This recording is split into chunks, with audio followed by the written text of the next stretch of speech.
Happy July 4th, friends.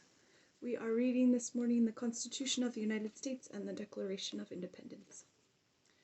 The Declaration of Independence. In Congress, July 4th, 1776.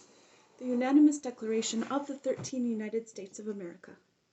When, in the course of human events, it becomes necessary for one people to dissolve the political bands which have connected them with one another, and to assume among the powers of the earth the separate and equal station to which the laws of nature and nature's God entitle them, a decent respect to the opinions of mankind requires that they should declare the causes which impel them to the separation. We hold these truths to be self-evident, that all men are created equal, and that they are endowed by their Creator with certain unalienable rights, that among these are life, liberty, and the pursuit of happiness, that to secure these rights governments are instituted among men, deriving their just powers from the consent of the governed, that whenever any form of government becomes destructive of these ends, it is the right of the people to alter or to abolish it, and to institute new government, laying its foundation on such principles and organizing its power in such form as to them shall seem most likely to affect their safety and happiness. Prudence, indeed, will dictate that governments long established should not be changed for light and transient causes, and accordingly all experiences hath shewn that mankind are more disposed to suffer, while evils are sufferable, than to right themselves by abolishing the forms to which they are accustomed. But when a long train of abuses and usurpations, pursuing invariably the same object, evinces a design to reduce them under absolute despotism, it is their right, it is their duty, to throw off such government, and to provide new guards for their future security. Such has been the patient sufferance of these colonies, and such is now the necessity which constrains them to alter their former systems of government. The history of the present King of Great Britain is a history of repeated injuries and usurpations, all having in direct object the establishment of an absolute tyranny over these states. To prove this, let facts be submitted to a candid world. He has refused his assent to laws, the most wholesome and necessary for the public good.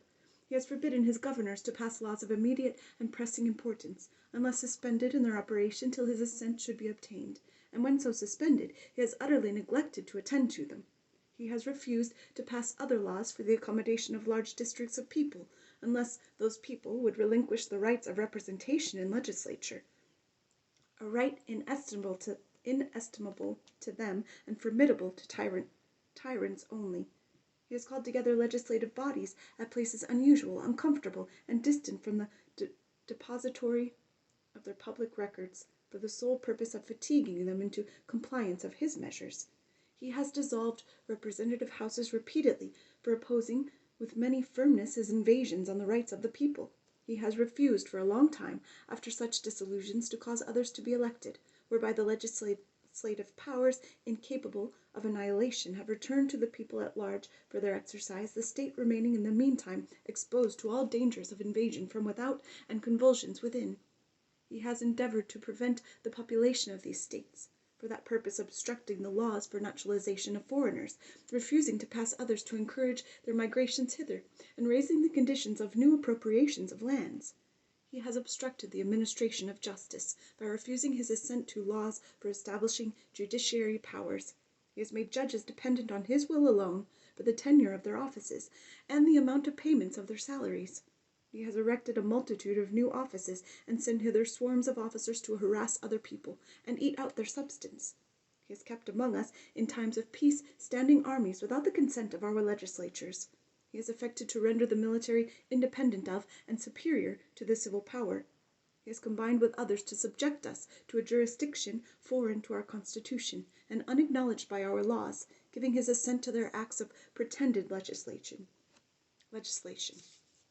for quartering large bodies of armed troops among us, for protecting them by a mock trial from punishment for any murders which they should commit on the inhabitants of these states, for cutting off our trade with all parts of the world, for imposing taxes on us without our consent, for depriving us in many cases of the benefits of trial by jury, for transporting us beyond seas to be tried for pretended offenses, for abolishing the free state of English laws in a neighboring province, establishing therein an arbitrary government, and enlarging its boundaries so as to render it at once an example and fit instrument for our introducing the same absolute rule into these colonies, for taking away our charters, abolishing our most valuable laws, and altering fundamentally the forms of our governments, for suspending our own legislatures and declaring themselves invested with power to legislate for us in all cases whatsoever. He has abdicated government here, by declaring us out of his protection and waging war against us. He has plundered our seas, ravaged our coast, burned our towns, and destroyed the lives of our people. He is at this time transporting large armies of foreign mercenaries to complete the works of death, desolation, and tyranny, already begun with circumstances of cruelty and perfidy scarcely paralleled in the most barbarous ages, and totally unworthy of the head of a civilized nation. He has constrained our fellow citizens, taken captive on the high seas, to bear arms against their country, to become the executioners of their friends and brethren, or to fall themselves by their hands. He has excited domestic insurrections amongst us, and has endeavored to bring on the inhabitants of our frontiers the merciless Indian savages whose known rule of warfare is an undistinguished destruction of all ages, sexes, and conditions. In every stage of these oppressions we have petitioned for redress in the most humble terms. Our repeated petitions have been answered only by repeated injury.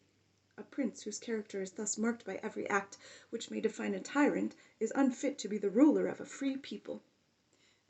Nor have we been wanting in attentions to our British brethren. We have warned them from time to time of attempts by their legislature to extend an unwarrantable jurisdiction over us. We have reminded them of the circumstances of our immigration and settlement here. We have appealed to their native justice and magnanimity. We have conjured them by the ties of our common kindred to disavow these usurpations, which would inevitably interrupt our connections and correspondence. They, too, have been deaf to the voice of justice and of consanguinity.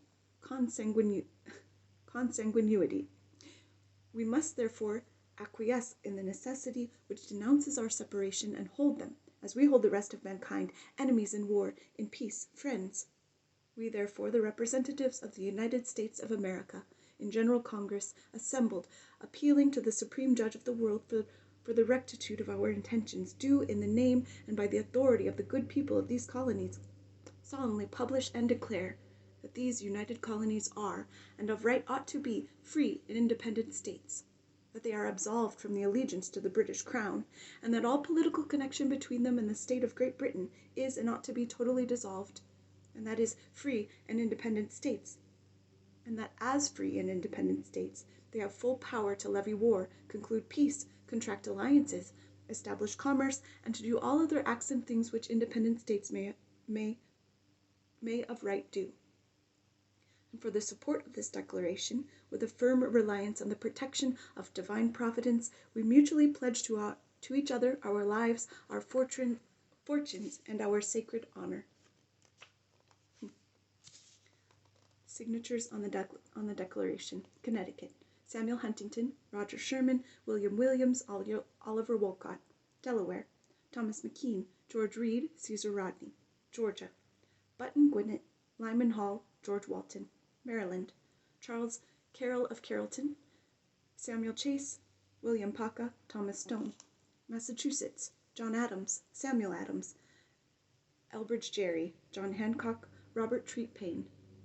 New Hampshire: Josiah Bartlett, William Whipple, Matthew Thornton.